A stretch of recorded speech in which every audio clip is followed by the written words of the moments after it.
Mungkin ada orang tua yang datang di sini juga bisa mungkin kasih motivasi lebih buat anak-anak. Karena waktu saya kecil, mama saya tidak kasih support kepada saya. Papa saya tidak ada dari kecil, cerai langsung. Jadi yang jaga saya mama saya. Makan, saya tidak punya juga. Saya makan hampir setiap hari nasi sama telur. Telur mama saya sampai bercanda sama saya, telur paling bawah nasi di atas. Saya bilang, mana daging mama? Oh di bawah. Makan dulu saya papa datang telur lagi ya tuh.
Saya sudah pakai ini, saya sudah pernah pakai juga pertandingan yang sangat spesial. Jadi sepatu ini sangat spesial yang saya hari ini akan kasih kepada satu ya. Yang nanti kita lihat semangatnya, harus bagus dulu ya. Mungkin sepatunya bukan ukuran kalian, tapi jangan dinilai sepatu ukurannya berapa, tapi nilai histori, nilai sejarah dari sepatu ini sudah luar biasa.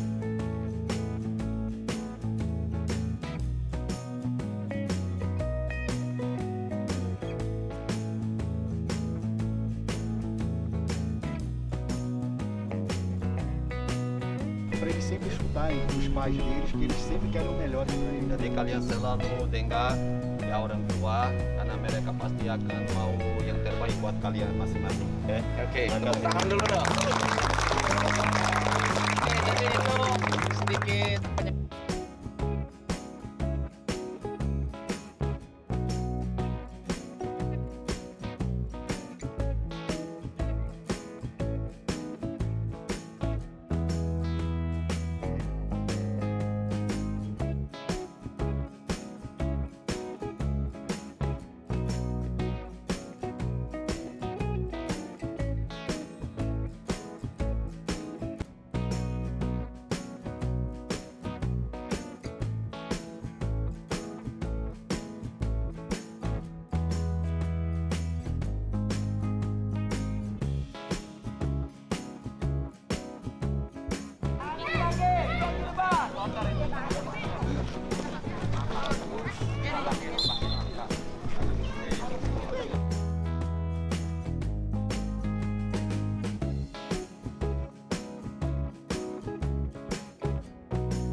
sini ya mati.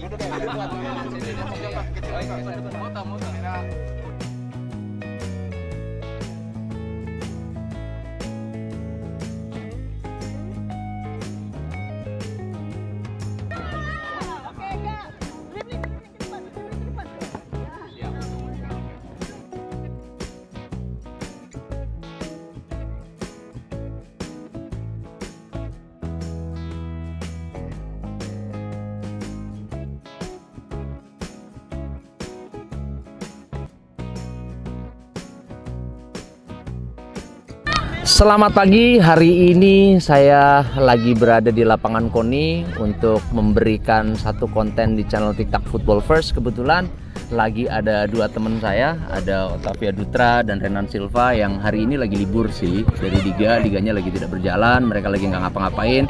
Dutra kebetulan punya persiapan untuk bagaimana menjadi pelatih sepak bola, jadi lagi belajar juga caranya ngasih pelajaran ke anak-anak, belajar bahasa sabar, belajar ya macam-macam lah ya. Jadi makasih banget, ini pure ya, lapangannya kita tidak setting, ada yang jelek, ada anak-anak yang mungkin tidak punya sepatu bola, ada apa, tapi ya biarkan saja, biarkan mereka menikmati apa yang seharusnya mereka nikmati gitu ya. Saya mulai, Renan Silva kebetulan tidak begitu bicara bahasa Indonesia, jadi nanti akan kita bantu terjemahkan lewat Dutra. Dutra, sudah berapa lama kamu di Indonesia? Saya sudah 11 tahun. 11 tahun, dari pertama di Persebaya ya? Ya, pertama klub saya Persebaya, setelah itu saya pindah ke Persipura, juara di Persipura 2013. Saya juga juara sama Persebaya IPL 2011. Dan setelah Persipura saya pergi ke Gresik, dari Gresik saya balik lagi ke Persebaya. Dan main juga di Bayangkara, juara sama Bayangkara 2017. Dua tahun lalu, 2018, 2019 saya main di Persebaya, dan tahun ini 2020 saya sama Persija. Tadi ada pertanyaan menarik dari salah satu anak, dan sebenarnya sebelum ini kita udah pernah cerita gitu ya soal apa sih bedanya sepak bola Brazil dan Indonesia. Sebenarnya sama aja, tapi ternyata yang mencengangkan, sepak bola Brazil itu bisa jadi lebih tidak beruntung sebenarnya dari sisi sarana dan prasarana ya, dari sisi lapangan ya. Nanti biar Dutra yang cerita. Coba ceritakan sedikit, apa sedihnya waktu kamu kecil di Brazil untuk bisa jadi pemain bola seperti sekarang? Iya, dulu situasi saya lebih sulit daripada anak-anak ini yang saya lihat. Ya, di lapangan ini. Kalau kamu lihat, kamu akan bicara, oh lapangan ini kurang bagus, jelek, tahu apa. Tapi menurut saya sudah bagus sekali, karena waktu saya usia sama, lapangan saya tidak ada rumput seperti ini. Ya, saya latihan di pasir, tidak punya sepatu. Tapi itu bagus sekali buat saya, untuk saya belajar kontrol bola, untuk saya belajar lari bagaimana. Dan semangat saya setiap hari tidak turun, karena dalam situasi ya sulit, setiap hari saya akan tambah semangat saya, karena saya percaya sama Tuhan, dan saya belajar setiap hari, fokus supaya saya bisa ya setiap hari lebih baik. Dan sepak bola Indonesia, Brazil itu sama, tidak ada yang beda. Mungkin beda dari aspek mungkin di Brazil itu dari usia muda ya memang ada banyak sekolah mungkin lebih profesional daripada Indonesia, tapi soalnya talenta ya. Iya, soalnya itu talent di Indonesia banyak juga. Saya sangat senang lihat hari ini banyak anak-anak ini yang saya lihat sudah punya kontrol bola bagus, sudah ya zigzag bagus, skip bagus, ya mereka kontrol bola sudah bisa lihat ke depan. Jadi ada banyak hal-hal ini yang saya lihat sangat positif. Saya mau tanya ke Renan, nanti dibantu sama Dutra untuk translate ke bahasa Indonesia karena Renan masih belum bisa bahasa Indonesia dengan baik. Renan, nanti diterjemahkan oleh Dutra. Pada saat kamu kecil, apakah kamu juga menemukan yang sama dengan di Indonesia? Quando você era pequeno, como foi a sua situação igual aqui na Indonésia? É parecido, né? Porque a gente começa como essas crianças assim, né? Nos campos assim que não são tão apropriados, vamos dizer assim, né? Para jogar um futebol. Mas a gente tinha aquele sonho, né? Como todas essas crianças aqui têm, de ser um jogador um dia. E graças a Deus a gente pôde estar realizando esse sonho. Mas teve as dificuldades como está tendo essas crianças hoje. Mas sabendo que a gente tem um objetivo, um sonho. E colocando Deus em primeiro lugar, Ele está na frente de tudo. Enak bilang ya pasti waktu dia kecil situasi mirip ya sama anak-anak ini di lapangan ini. Pasti lapangannya kurang bagus, tapi dia juga setiap hari tambah semangat. Dia punya mimpi juga, dan puji Tuhan ya, karena pertama kita harus percaya sama Tuhan, mimpi dia bisa mencapai. Jadi dia ya hari ini datang sini supaya kasih motivasi itu kepada anak-anak juga. Luar biasa. Jadi mereka benar-benar datang ke sini tuh dengan hati loh. Saya udah cerita duluan, kalian nggak akan dibayar ya datang ke sini, dan mereka mau dong. Jadi luar biasa. Oke, balik lagi ke Dutra. Apa yang akhirnya membuat kamu memutuskan jadi WNI, warga negara Indonesia? Karena nama itu cinta. Kalau cinta itu tidak bisa omong lagi ya. Saya bukan karena faktor uang, bukan faktor yang lain, tapi memang karena saya pengen sekali tinggal di Indonesia selamanya. Jadi faktor itu paling utama, karena keluarga saya sangat senang sini. Anak saya dari umur 4 tahun sudah ya, jadi total sekarang dia sudah dia 15, jadi 11 tahun sudah. Jadi lebih orang Indonesia daripada orang Brazil. Dia ikut budaya di sini, dia senang di sini. Semua teman dia di sini. Jadi waktu saya punya kesempatan untuk menjadi WNI, saya tidak pikir 2 kali. Karena memang saya sudah cinta Indonesia ini. Dan Indonesia ini negara yang indah sekali. Cuaca, iya, seperti Brazil, panas. Saya suka sekali di sini. Dan orang di sini ramai, ya luar biasa di sini Indonesia. Oke, kembali ke Renan ya. Renan Silva, kalau menurut kamu apa kesulitan bermain di Indonesia? No seu ponto de vista, o que é o mais difícil aqui, entendeu, para jogar na Indonésia? O que dificulta mais, ou o que você acha que é mais difícil? Então, esse está sendo o meu 3º ano aqui na Indonésia, né? Eu cheguei em 2018, né, no Persija. Graças a Deus fui campeão, né, em 2018. Então a adaptação, para mim foi fácil, foi mais tranquila, porque eu já vinha jogando alguns anos já fora do Brasil, mas para quem vem primeira vez para fora, saindo do Brasil, encontra uma certa dificuldade, né? Mas a adaptação aqui foi a melhor, porque todos me abraçaram e me ajudaram na adaptação aqui. Dia Renan bilang dia sudah 3 tahun tinggal di Indonesia, main di Liga 1. Ya, puji Tuhan dia sudah juara sama Persija. Pernah jadi pemain terbaik juga. Sudah pernah pemain terbaik di liga ini. Menurut dia itu buat mungkin orang lain adaptasi, tapi untuk dia itu tidak kendala. Dia pasti senang bisa adaptasi cepat, teman-teman semua welcome kepada dia. Jadi adaptasi menurut dia itu untuk orang yang belum pernah main di luar negeri, dia sudah pernah main di beberapa negara yang lain. Jadi adaptasi buat dia itu mudah. Tapi mungkin untuk beberapa orang yang baru keluar dari Brazil atau negara lain, tiba-tiba datang di Indonesia itu faktor itu adaptasi itu yang paling susah. Menurut Dutra, agar sepak bola Indonesia lebih maju, apa yang perlu dilakukan? Investasi itu di sarana dan prasarana. Benar sekali, harus investasi. Tidak ada sepak bola atau bisnis lain kalau tidak ada investasi ya. Jadi menurut saya itu yang paling utama. Kita harus perbaiki semua dari bawah usia yang paling bawah itu harus kasih perhatian kepada anak-anak, harus kasih yang terbaik lah. Karena mereka akan nanti representasi negara kita ini. Jadi kita harus memang perhatian semoga ini presiden atau siapa PSSI atau siapa yang bisa lihat perhatian untuk anak-anak ini, karena di sini seperti saya dikatakan tadi punya banyak talent. Jadi saya berharap mungkin beberapa tahun ke depan saya lihat sepak bola Indonesia itu di level lebih di atas dari Jepang, dari Thailand. Saya berharap itulah. Pertanyaan yang sama untuk Renan Silva. Apa menurut Renan agar sepak bola Indonesia bisa lebih maju? Apa yang harus dilakukan sama PSSI, sama pemerintah Indonesia agar sepak bola Indonesia jauh lebih baik dari sekarang? O que você acha, né? O que precisa melhorar na Indonésia para ter futebol mais evoluído, entendeu? O que a federação pode fazer? O que o presidente pode fazer? O que você acha que tem que melhorar na Indonésia para ter futebol top? Começando daqui, o investimento, né, na base, né? Porque daqui é o futuro.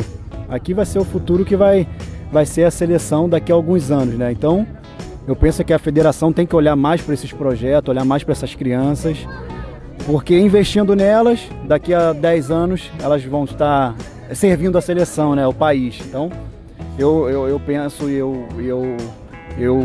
tenho essa convicção de que investindo nas crianças, elas vão dar os seus frutos lá na frente. Ya persis sama yang saya diomong tadi, menurut dia harus perhatian untuk anak-anak muda, harus bikin beberapa proyek itu ya bagus supaya anak punya juga motivasi karena masa depan sepak bola Indonesia ada di sini. Jadi harus perhatian itu ya PSSI, ya presiden organisasi itu sepak bola itu harus perhatian ya di bawah sini, bukan di atas tapi dari usia seperti ini 7, 4, 5 tahun ya. Ini yang ada masa depan Indonesia. Intinya pihak-pihak yang menjadi kontributor untuk pemajuan sepak bola Indonesia harusnya memperhatikan grassroots gitu. Nah, menariknya sebenarnya walaupun masih menjadi pemain, Dutra ini sebenarnya mau ambil lisensi pelatih bareng saya. Jadi kita tanya juga, apa yang membuat kamu berpikir untuk ikut ambil lisensi pelatih? Apakah kamu mau jadi pelatih nantinya? Iya, mungkin ya saya tidak tahu rencana Tuhan ya. Tapi yang paling penting saya mau belajar dulu.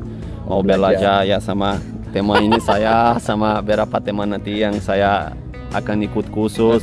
Saya masih ya punya beberapa hal yang saya harus perbaiki diri, harus belajar juga. Banyak faktor yang kita kalau main kita tidak terlalu lihat ya. Tapi kalau kita ada di luar seperti ya sekarang dari usia saya 30 sampai sekarang saya sekarang 36, saya mulai perhatian hal-hal yang sebelumnya saya tidak lihat. Saya cuma fokus kepada saya sendiri. Tapi sekarang saya sudah usia 36 ya, berapa tahun lagi saya akan main. Setelah itu saya pikir saya bisa kontribusi banyak ya untuk sepak bola Indonesia. Jadi saya tidak tahu rencana Tuhan kepada saya, tapi kesempatan sekarang Tuhan kasih kepada saya untuk ikut khusus ya. Saya mau ikut, mau belajar banyak sekali karena kita main tapi kita tidak tahu semua. Ada banyak hal yang jauh ya yang saya harus belajar sama teman-teman dari Indonesia yang punya lebih pengalaman ya daripada saya. Oke. Pertanyaan yang sama untuk Renan, apakah Renan Silva juga berminat untuk menjadi pelatih setelah tidak jadi pemain? Depois que você não for mais jogador, você pensa também em ser de repente treinador? Sim, tem esse pensamento. E eu gosto muito desse trabalho, né, com crianças. Então eu tenho esse pensamento de, quem sabe, daqui a alguns anos estar como professor aqui dando aula para essas crianças. Dia juga punya ya. Dia punya juga rencanakan untuk nanti ambil lisensi juga pelatih karena dia suka ya dengan anak-anak itu dia berdua dia akan ya kerja keras supaya nanti dia saat bisa seperti coach ini. Oke, jadi kalau kita dengar cerita mereka luar biasa sebenarnya. Ada lebih detail, cuma harinya juga sudah panas. Ini anak-anak sudah mau selesai latihan. Jadi saya cukupkan dulu di sini. Tapi intinya mereka berdua juga ingin memberikan kontribusi yang lebih baik untuk sepak bola Indonesia. Jadi salut buat Anda berdua. Terima kasih sudah datang di TikTok Football First. Terima kasih sudah mau datang ke kampung walaupun ya seperti kita lihat lapangannya tidak bagus. Tapi ini sebenarnya mengingatkan mereka pada masa kecil mereka di mana mereka main. Bahkan Dutra tadi bilang kecilnya dia nggak punya sepatu. Bahkan jangankan ngomong lapangan yang seperti ini ada rumputnya. Lapangannya dia pakai pasir, tidak ada rumput. Tapi dia tetap latihan, tetap semangat. Jadi kalau kamu anak-anak SSB yang melihat ini, contoh semangatnya mereka, karena tidak tahu mungkin juga kamu akan menjadi Dutra, akan menjadi Renan Silva berikutnya. Oke, tetap semangat. TikTok Football First, oi. Spesial ya, spesial ya. Ya memang simpan. Nah, ini tidak ada harganya ya.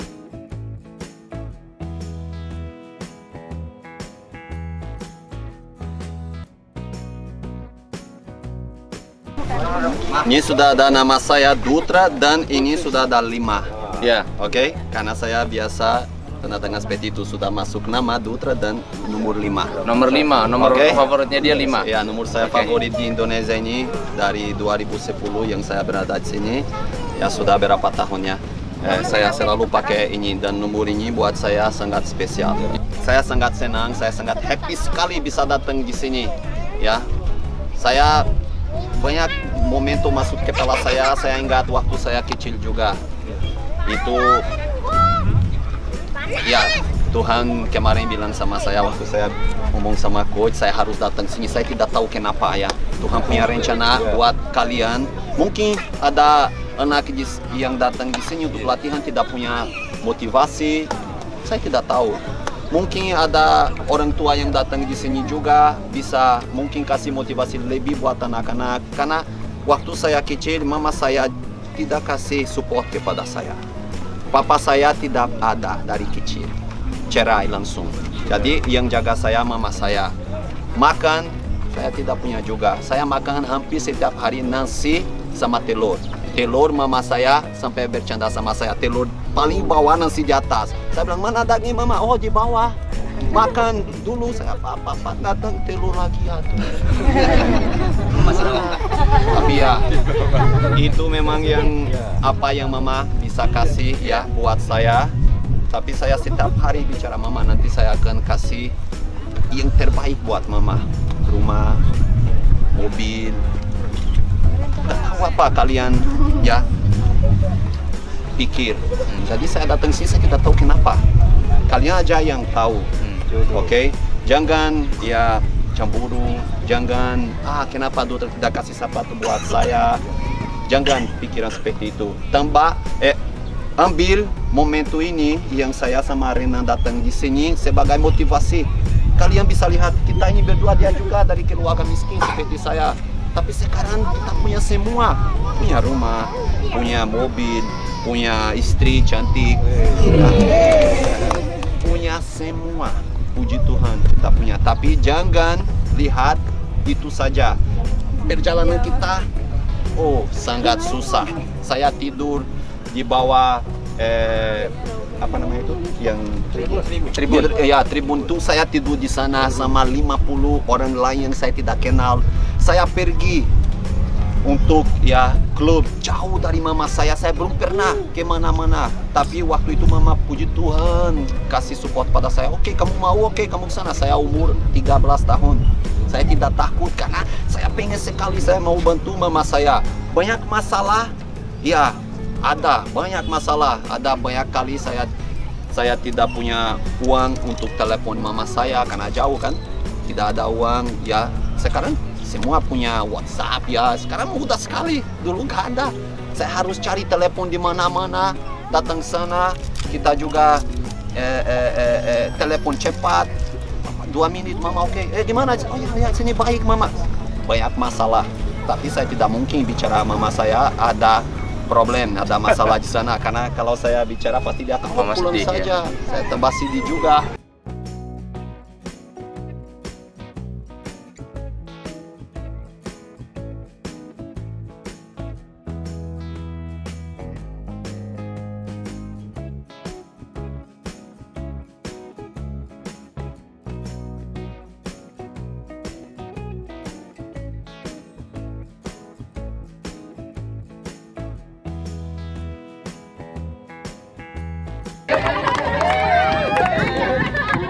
Buka ini, saya akan beli sepatu buat kamu. Ya, dulu. Untuk kamu karena saya lihat kamu semangat sekali, saya senang sekali.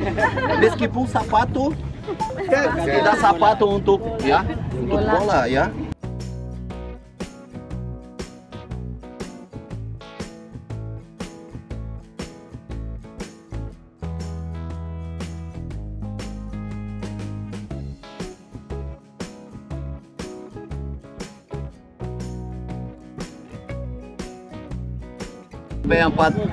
Sampai 21 ya kamu masih mungkin kamu bisa lewat saya.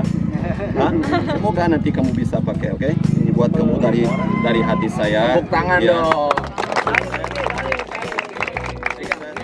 Sukses buat kamu, sukses buat semua teman-teman, oke?